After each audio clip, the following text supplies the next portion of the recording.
சென்னை கொடுங்கையூர் மணலி சாலையில் உள்ள தனியார் மருத்துவமனையில் பணியாற்றும் 20 வயது செவிலியரிடம் அதே மருத்துவமனையின் உரிமையாளரும் மருத்துவருமான சையத் மஸ்த் அகமது தவறாக நடந்து கொள்ள முயன்றதாக புகார் எழுந்துள்ளது.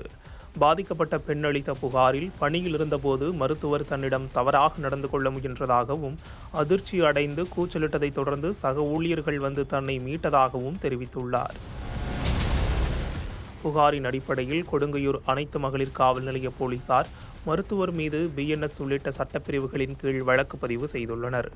சம்பவம் தொடர்பாக பாதிக்கப்பட்ட பெண்ணின் வாக்குமூலம், மருத்துவமனை ஊழியர்களிடம் விசாரணை மற்றும் பிற ஆதாரங்களை சேகரித்து போலீசார் தொடர்ந்து விசாரணை நடத்தி வருகின்றனர். தமிழகத்திலிருந்து கேரளாவுக்கு கனிம வளங்கள் கொண்டு செல்லப்படுவதை நிரந்தரமாக தடை செய்ய கோரி தென்காசி மாவட்டம் புளியரையில் கவன ஈர்ப்பு உண்ணாவிரத போராட்டம் நடைபெற்று வருகிறது.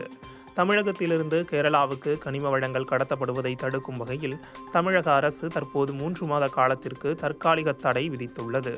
ஆனால் இந்த தடையை தற்காலிகமாக இல்லாமல் நிரந்தர தடையாக அரசாணை வெளியிட்டு அமல்படுத்த வேண்டும் என வலியுறுத்தி டாக்டர் ஐயா துரைபாண்டியன் பேரவை சார்பில் இந்த உண்ணாவிரத போராட்டம் முன்னெடுக்கப்பட்டுள்ளது.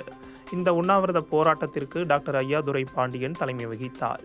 உலகத்தின் மானுட சமூகத்திற்கு சாதி வேறானது, மதம் பெயரானது, சாமி பெயரானது, ஆனால் தமிழனுக்கு மட்டும்தான் இயற்கை பெயரானது.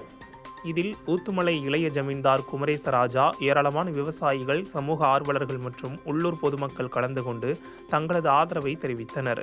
தமிழகத்தின் இயற்கை வளங்களையும் கனிம வளங்களையும் பாதுகாக்கும் வகையில் அரசு உடனடியாக நிரந்தர தடை விதிக்க வேண்டுமென போராட்டத்தில் ஈடுபட்டவர்கள் முழக்கமிட்டனர்.